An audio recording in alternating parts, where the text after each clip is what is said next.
உலக தமிழ் மக்களுக்கு என்னோட அன்பான வணக்கங்கள். இன்னைக்கு நம்ம பார்க்க போகிற ரெசிபி என்னென்னு பார்த்தீங்கன்னா கோல்டு கேக். இந்த கோல்டு கேக் வந்து ஐஸ்கிரீம் கேக்கோட ரொம்பவே ஈஸி. இந்த கேக்கை நான் எப்படி செஞ்சுன்றதை வாங்க வீடியோக்குள் போய் பார்க்கலாம். கோல்டு கேக்கு தேவையான பொருட்கள்: whipping powder, mango jelly crystals, Marie light biscuit எடுத்துருக்கேன். நீங்கள் எந்த பிஸ்கெட் வேணாலும் எடுத்துக்கலாம்.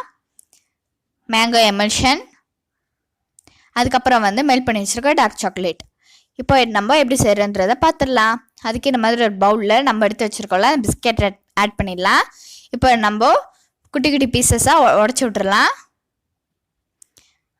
ஃபுல்லாக உடச்சிக்கலாம் எல்லா பிஸ்கெட்டையுமே.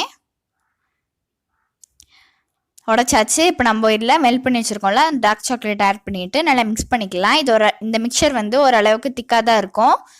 ஓவராக நம்ம தனியாக ஆக்கிடக்கூடாது. இதை பாருங்கள், இந்த அளவுக்கு இருந்தாலே ஓகே. இப்போது இந்த மாதிரி ஒரு ஸ்ப்ரிங் பேனில் நான் வந்து உள்ளே பார்ச்மெண்ட் பேப்பர் எடுத்து வச்சுருக்கேன்.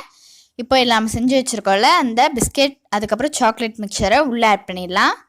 ஆட் பண்ணிவிட்டு நல்லா நம்ம ஸ்ப்ரெட் பண்ணி விட்டுடலாம். இந்த மாதிரி லெவல் பண்ணிக்கோங்க. லெவல் பண்ணியாச்சு. இப்போ வந்து 10 மினிட்ஸ்க்கு ஃப்ரிட்ஜில் செட் பண்ணிடலாம். இப்போ நான் வந்து ப்ளூ பேர்டோட விப்பிங் பவுடர் தான் எடுத்திருக்கேன். நீங்கள் எந்த கம்பெனி இதுவுமே நீங்கள் எடுத்துக்கலாம். எல்லா கம்பெனிலுமே டிஃப்ரெண்ட்டாக ஆட் வந்து இன்ஸ்ட்ரக்ஷன்ஸ் கொடுத்துருப்பாங்க. சிலரில் வந்து கோல்டு வாட்டர் ஆட் பண்ண சொல்லுவாங்க, சிலரில் வந்து மில்க் ஆட் பண்ண சொல்லுவாங்க. நான் வச்சுருக்கேன் ப்ளூ பேர்டில் வந்து கோல்டு வாட்டர் தான் ஆட் பண்ண சொல்லியிருக்காங்க. ஆனால் நான் கோல்டு வாட்டரே ஆட் பண்ணி நல்லா பீட் பண்ணிக்கிறேன். இந்த மாதிரி ஒரு பவுல் அந்த பவுடரை ஆட் பண்ணிவிட்டு இதுக்கப்புறம் வந்து நல்லா கோல்டாக இருக்க வாட்டர் நான் ஆட் பண்ணிக்கிறேன்.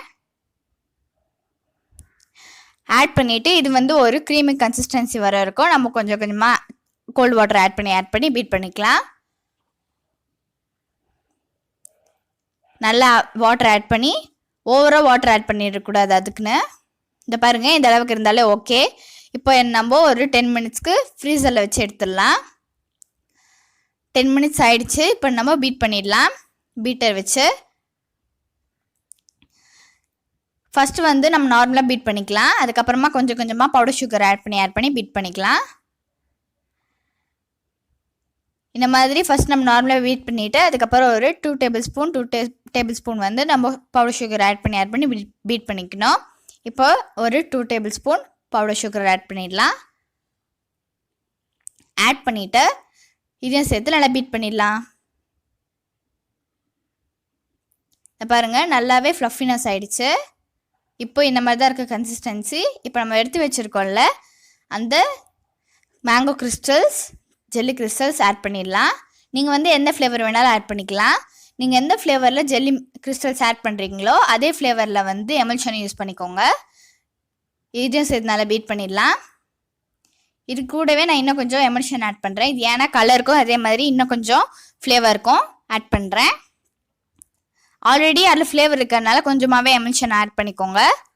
பாருங்கள், கலரும் நல்லா இருக்குது, ஸ்மெல்லும் செம்மையாக இருந்துச்சு.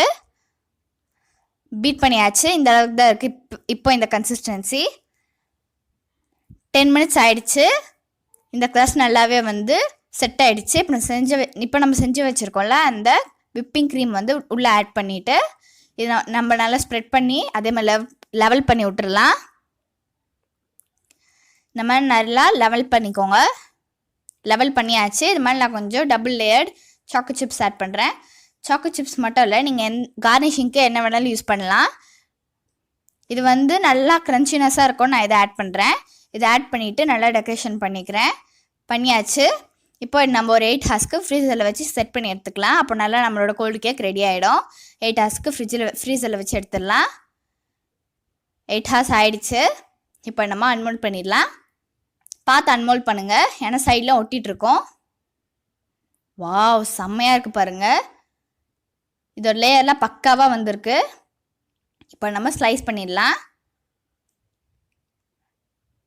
ஸ்லைஸ் பண்ணிட்டேன். இது மேலே நான் கொஞ்சம் கார்னிஷிங்க்கு சாக்லேட் சிரப் ஆட் பண்ணுறேன்.